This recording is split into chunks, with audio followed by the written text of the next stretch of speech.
Salut les photographes, bienvenue dans cette revue des tipeurs du mois de décembre 2017. Je vous rappelle rapidement l'exercice. Dans la revue des tipeurs, j'ai reçu quelques photos, pas trop cette semaine, donc on va pouvoir passer un petit peu plus de temps dessus, de la part des tipeurs. Donc les tipeurs, c'est des personnes qui soutiennent mon petit réflexe sur le site Tipeee. Et puis on a un groupe Facebook et tout ça, je rentre pas dans les détails, j'en ai déjà parlé plein de fois. Et donc ils m'envoient leurs photos et je les retouche, je retouche leur RAW et ensuite je compare avec leur JPEG que eux ont retouché pour voir un petit peu si on a la même lecture ou si on a des lectures différentes. Donc c'est un exercice plutôt intéressant. Et ce que je fais depuis quelques éditions, j'ai déjà fait les retouches sur toutes les photos. Donc je vous montre le résultat final et le processus pour y arriver. Et du coup c'est plus rapide que si je faisais toutes les étapes de la retouche. Et pour la dernière photo seulement, je fais toutes les étapes de la retouche en direct avec vous. Voilà, c'est parti. Donc on commence avec la photo de Guillaume qui m'a envoyé une photo argentique du coup. Donc c'est toujours compliqué parce qu'on n'a pas beaucoup de latitude parce que c'est une photo qui a été scannée. Euh, donc voilà la photo qu'il m'a envoyée. Voilà la photo que j'ai fait au final. Et pour en arriver là, donc moi sur la photo de départ, je trouvais que l'appareil ressortait pas énormément, donc j'ai rajouté de la clarté avec le pinceau là-dessus.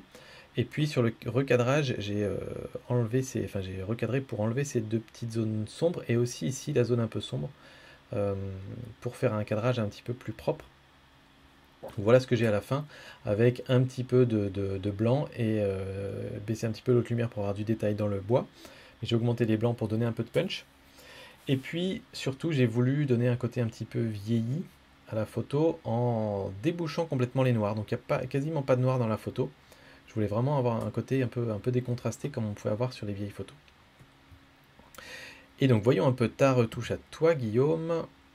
Ah, toi, t'es parti sur un virage partiel, un ton un peu sépia. Pourquoi pas, ça marche bien pour ce type de photo.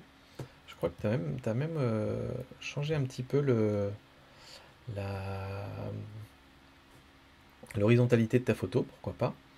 Le petit détail qui me saute aux yeux quand même, c'est que c'est très très clair ta photo. Si on regarde un peu les zones cramées, ici il y a beaucoup de zones qui sont cramées. Euh, bon après c'est un choix de ta part, comme c'est assez métallique, c'est pas forcément choquant, mais je trouve ça un petit peu dommage quand même de ne plus avoir le détail dans le bois. Ensuite on a la photo de Sylvain qui est une photo de petite bulle prise dans l'eau sûrement avec un peu d'huile. Et donc la première chose que j'ai faite c'est regarder qu'est-ce qui était net. Et ici, on a du détail net. Ici, à peu près net aussi. Là, par contre, c'est flou. Là, c'est flou. Là, c'est flou. Donc, en fait, on a vraiment deux zones sur lesquelles on peut travailler. Il faut choisir entre les deux. Donc, voilà la version finale de la photo. Donc, comme vous avez pu voir, je suis parti dans un truc complètement abstrait et créatif. Mais je trouve que cette photo s'y prête particulièrement. Et moi, j'ai préféré cette grappe-là parce qu'il y avait des bulles de différentes tailles, des petites, des grosses. Et je parle de grappe parce que pour moi, ça faisait vraiment un petit peu une tige. Je trouvais ça intéressant. Et donc, j'ai complètement baissé la température à fond, puis baissé la teinte à fond pour avoir ces couleurs un peu acides. Enfin, pour moi, ça fait un peu produit chimique, genre, comment on appelle ça, plutonium et tout ça. Et je trouvais ça plutôt cool. Et du coup, ça fait un peu le truc qui fait des bulles tout seul, quoi. Donc voilà, après j'ai joué pas mal sur l'exposition, les hautes lumières, etc. J'ai rapidement recadré pour avoir ce cadrage-là qui me plaît bien, où là ça part dans la diagonale, et puis on a l'impression d'avoir une tige avec une grappe. J'ai fait pas mal de retouches juste là-dessus pour faire ressortir un peu les blancs, les ombres, la netteté et la clarté, mais pour pas toucher au reste qui était déjà assez doux. Et puis après à la fin j'ai rajouté un petit peu de vignettage, et j'ai même pas retouché à l'exposition finalement. Donc voilà, moi je suis arrivé à cette photo-là à la fin.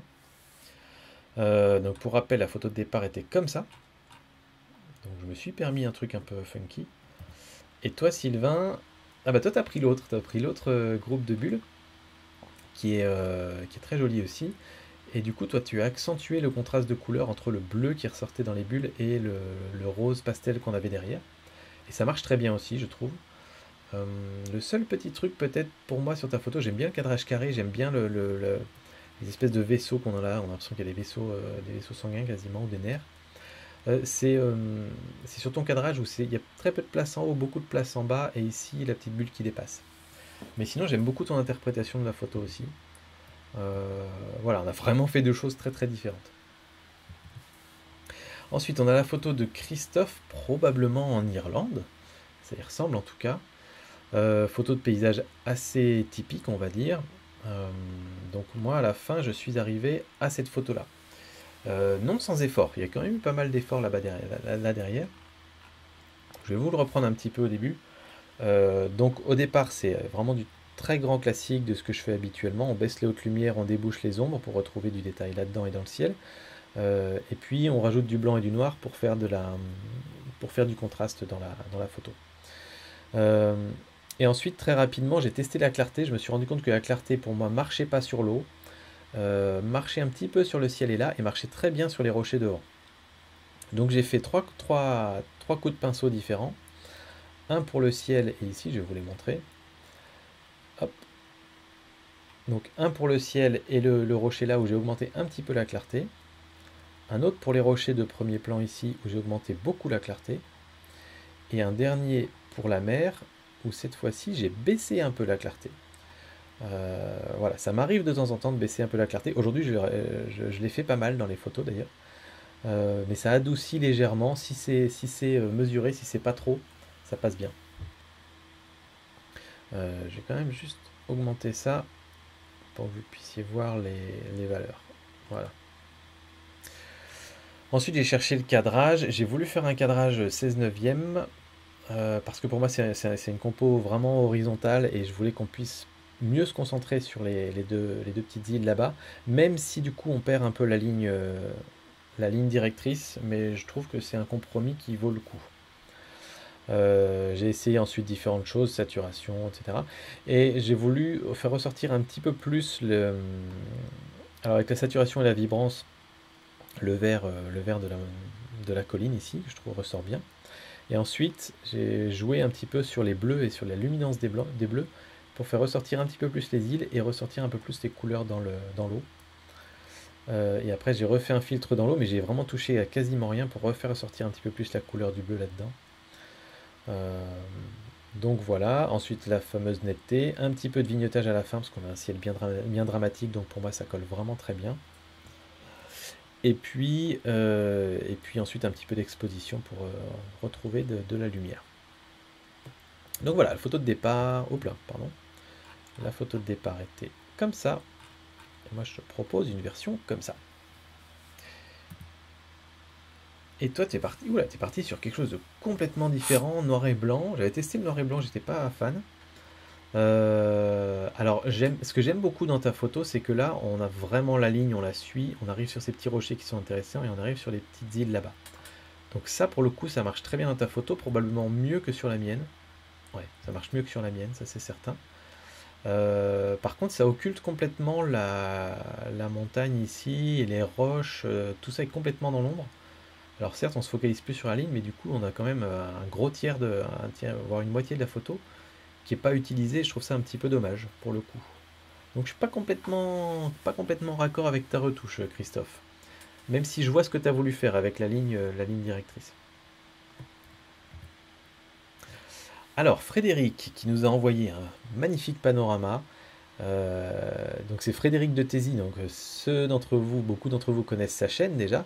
Si vous voulez voir la sortie photo qui a donné lieu à cette photo-là, elle est juste extraordinaire cette sortie photo, donc allez voir sur sa chaîne YouTube Frédéric de Tézy. J'essaierai de vous mettre le lien dans la description et peut-être aussi le lien de la vidéo de Julien, ils sont partis à deux randonner. Enfin voilà. Alors bon, ta photo elle est splendide, elle est vraiment splendide. C'est compliqué. Je vais peut-être pas tout refaire parce qu'au final, j'ai pas changé grand-chose sur la photo. Pour moi, le principal était de trouver un bon cadrage parce que là, on a vraiment un panorama très très large et je trouve ça évidemment intéressant d'avoir un format panoramique sur cette photo-là, mais pas forcément sur toute la longueur. Je vous montre un petit peu quand même de quoi on part. Donc voilà, on a une photo avec une super bonne définition. Moi, j'aimais bien ici ces petites dents là. Évidemment celle-là. Et j'aime bien aussi la lumière qu'il y a là-bas, mais par contre c'est le premier plan ici qui me plaît moins. Et donc du coup, en termes de cadrage, moi je suis parti assez rapidement sur ce cadrage-là. Je voulais me servir de cette ligne-là pour entrer dans la photo. Et ensuite, tu vas nous amener vers vers le point d'attrait principal, je pense. Voilà, donc moi j'aime bien cette composition-là. Et après, j'ai essayé un petit peu de jouer avec la clarté, les hautes lumières, etc. Mais vraiment, dès que je touchais quelque chose, notamment les hautes lumières, je les ai baissées un tout petit peu. Mais si je les baissais trop, ça crée des espèces de bandes de couleurs ici. Alors peut-être parce que c'est un tif, j'en sais rien, mais ça ressortait assez rapidement. J'ai quand même débouché un petit peu les ombres, rajouté un petit peu de blanc pour donner un petit peu de peps. Et ensuite, j'ai joué avec la clarté et je me suis rendu compte que la clarté me plaisait pas sur le premier plan, mais surtout sur les montagnes là-bas. Donc finalement, je l'ai fait via un filtre gradué, comme ça, pour n'appliquer la clarté que... attends, elle s'est ajoutée? Oui, c'est ça, elle s'est bien ajoutée. Que sur les montagnes là derrière. Et ensuite, je voulais retoucher un petit peu le ciel pour baisser un poil la luminosité. Et là, j'ai utilisé les nouveaux masques de gamme qu'il y a sur Lightroom. Donc, je te montre ici. Hop, donc si on prend le pinceau, au départ, moi, mon contour, il faisait ça. Hop, je vous ferai une vidéo sur les masques de gamme parce que c'est vraiment super puissant ce qu'on peut faire avec. Et ensuite, j'ai pris un masque de luminance pour essayer de sélectionner le ciel. Et donc j'ai augmenté jusqu'à avoir quelque chose qui me plaisait où j'avais vraiment tous les contours, comme ça. Ça a débordé un petit peu parce qu'on avait de la luminance très claire aussi sur la neige.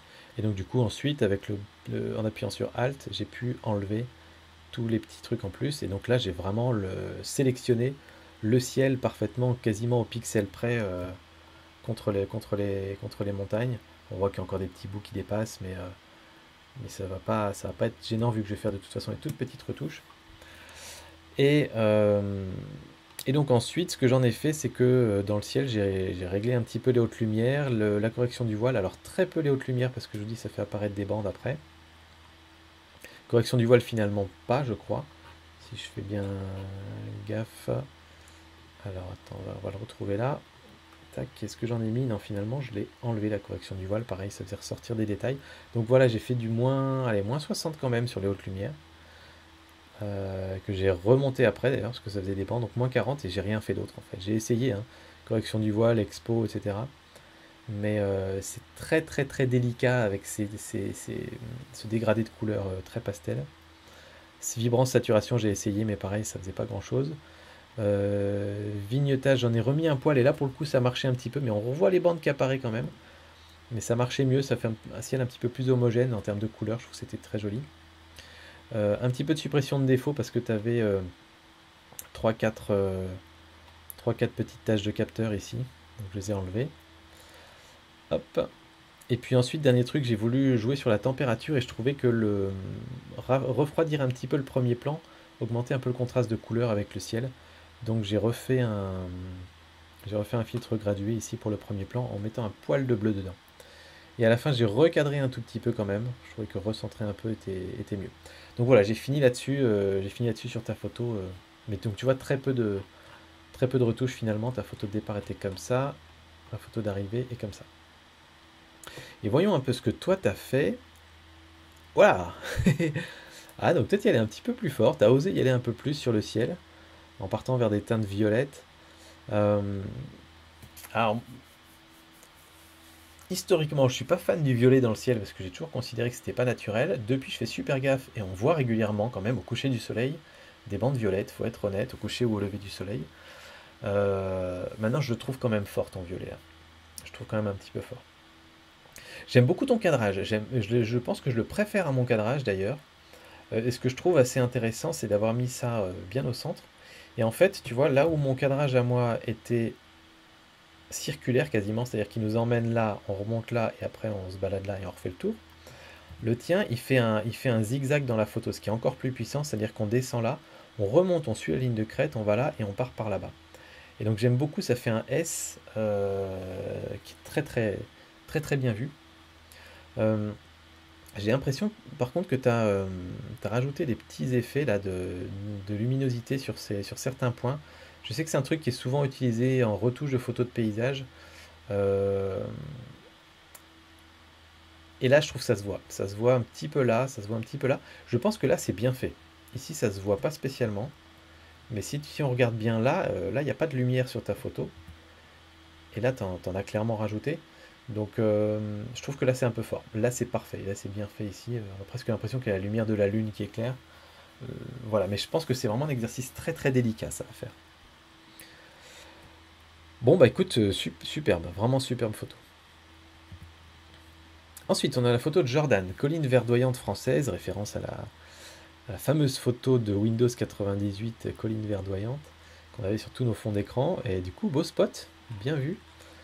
Donc moi j'arrive à la fin avec cette photo là, parce que j'ai justement eu envie de reproduire un petit peu cette photo Windows.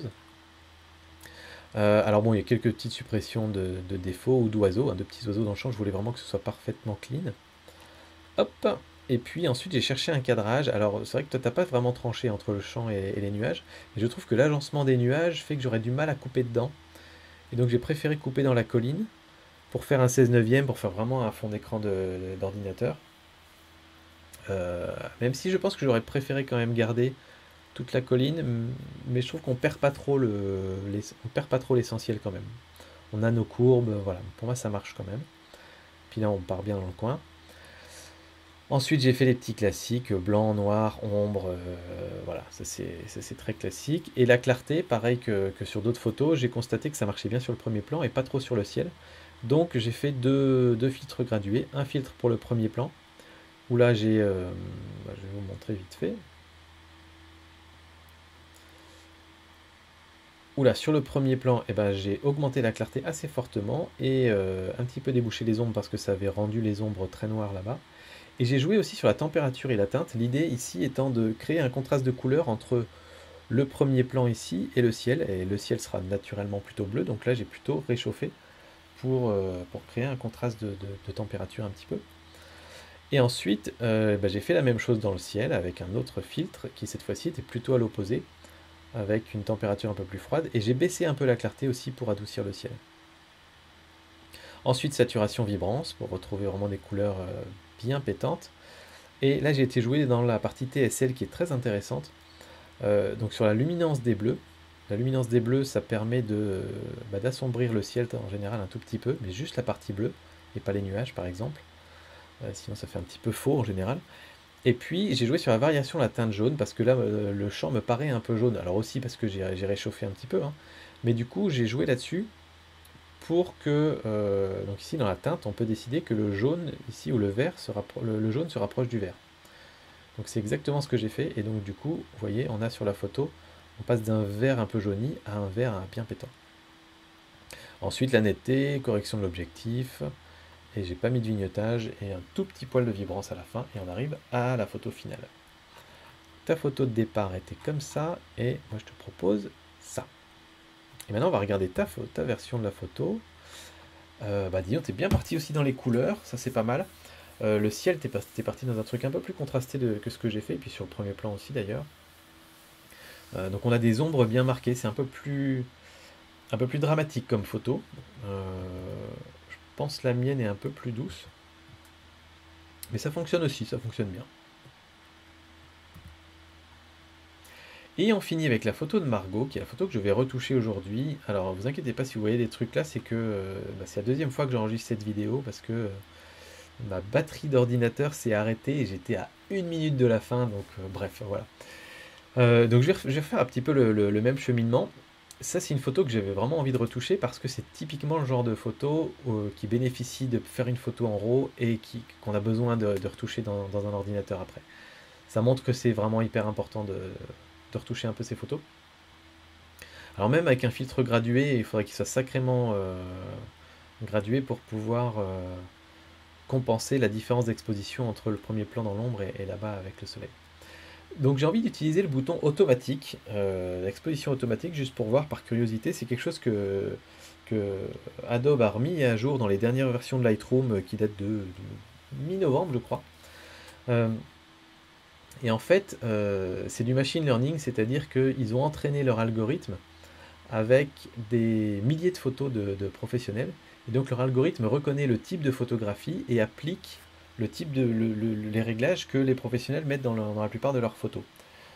Donc c'est pas toujours parfait, parce qu'il faut quand même qu'ils reconnaissent ce type de photo, et puis forcément c'est la lecture de certains photographes et pas d'autres. Mais Mais c'est intéressant, donc j'ai envie de voir ce que ça donne. Et ça fait un boulot plutôt pas mal. Et contrairement à l'ancienne version du bouton automatique, qui en général ruinait un peu la photo, c'était jamais extraordinaire. Là, c'est plutôt pas mal. Euh, je pense que c'est une base de départ. Ça peut être intéressant de faire une bonne base de départ. Ça peut même être un truc de retouche à la volée si vous avez des photos que vous n'avez pas envie de retoucher énormément, éventuellement. Mais ça peut être une base de départ intéressante. Et là, je pense qu'on va partir là-dessus. Pour moi, le ciel est trop sous-exposé là. Vraiment trop sous-exposé. On n'a pas de blanc. Voilà, c'est vraiment trop extrême. Donc, je pense que les hautes lumières, déjà, on va les remonter un petit peu. J'ai envie. Voilà, on a même des gloires ici qui arrivent. C'est-à-dire que c'est comme si notre œil, lui, était un peu ébloui. Donc moi, mon œil, quand il est ébloui, il voit pas un ciel comme ça. Donc je pense qu'on peut facilement bien réaugmenter la lumière. Ça me dérange pas de bien cramer la zone ici, hein. Ça me paraît logique, ça me choque pas. Voilà, là je retrouve un ciel qui me paraît un peu plus normal. Et après le premier plan, alors je vois qu'il n'y a pas de clarté. Qu'est-ce que ça fait si on met de la clarté? C'est pas mal. C'est pas mal pour le devant. Là-bas derrière, j'aime moins. J'aime un peu moins. Donc je pense qu'on va se faire un dégradé pour la clarté. On va faire quelque chose comme ça. Hop. Et on va rajouter, mais un petit peu. Je pense que vraiment, faut pas y aller trop fort là-dessus. Voilà, un peu de clarté, ça marche bien. Les ombres, est-ce qu'on y va un petit peu plus fort? Un petit peu, un peu. Voilà, surtout que j'ai rééclairci en haut, donc je peux me permettre. Les noirs, on en a déjà pas mal, et pas forcément besoin d'en remettre. Vibrance, saturation. Alors moi, c'est peut-être plutôt la balance des blancs que j'aurais envie de changer. Le ciel est un peu jauni, ça fait presque pollution, j'ai presque pollution lumineuse. Pollution lumineuse, pollution atmosphérique. Mais en même temps, la couleur, la teinte jaune au premier plan est sympa. Donc en fait, je vais presque faire l'inverse de la photo. Non, je vais pas faire l'inverse de la photo d'avant, justement. Je vais garder l'aspect un petit peu couché de soleil. Donc je réchauffe un petit peu la balance des blancs pour faire des couleurs un peu plus couchées de soleil. Et je vais la refroidir sur le ciel. Hop. Et notamment pour mes nuages qui étaient très très jaunes là. Je vais la refroidir un petit peu. Comme ça. Voilà, peut-être un petit peu trop fort quand même. Ouais, moi j'aime bien comme ça. Ça me paraît un petit peu plus naturel qu'avant. Le cadrage me plaît. Je suis en train de me poser la question d'en bas. Peut-être un tout petit poil à enlever parce qu'ici il se passe pas mal de choses en bas de la photo. Donc peut-être juste un... Hop, on va remettre le cadenas. Un tout petit peu comme ça. Voilà, vraiment léger. Mais le cadrage me plaît bien, j'ai envie de le garder comme ça. C'est beau, ça marche. Ok, pas grand chose à redire là-dessus. À combien d'ISO? On est ISO 100. On peut mettre un petit peu de netteté là-dedans. Du vignettage, un tout petit peu, un tout petit peu. Et puis je m'arrêterai là-dessus, moi, sur ta photo. Je pense qu'elle me plaît bien comme ça. Maintenant, on va voir ta version, Margot. Oh, t'es allé beaucoup plus fort que moi dans les... T'es allé beaucoup plus fort que moi dans les réglages. Euh, Et j'aime bien ta photo. J'aime beaucoup ce que tu as fait dans le ciel. J'aime beaucoup. J'aime beaucoup le ciel. Peut-être un poil trop fort pour moi. À mon avis, en fait, t'es allé beaucoup plus fort que moi, mais j'aime beaucoup l'ambiance globale. Je pense que je préfère l'ambiance globale de ta photo par rapport à la mienne. Mais je ferai tout un tout petit peu moins, en fait. Peut-être que ça peut se résumer à baisser un peu le contraste d'ensemble sur la photo. Tu vois, baisser un peu le contraste, augmenter un peu les hautes lumières, un truc un peu comme ça. Et là, on a quelque chose qui, pour moi, à mes yeux, est beaucoup plus agréable à regarder, même s'il y a un peu trop de clarté là-bas. Mais je trouve voilà, je te trouve ta retouche d'une manière générale mieux fichue que la mienne. Donc peut-être je me suis laissé influencer par le bouton auto, en fait. J'aurais peut-être pas dû. Voilà, il y a peut-être une leçon à tirer de tout ça. En tous les cas, merci à toutes et à tous pour vos photos. Merci les tipeurs. Et puis merci à tous d'avoir suivi cette vidéo. J'espère que vous aurez appris 2-3 trucs. Je vous mets les liens en dessous si ça vous intéresse de venir nous rejoindre sur Tipeee. Et puis je vous dis à très bientôt pour d'autres vidéos. Ciao tout le monde!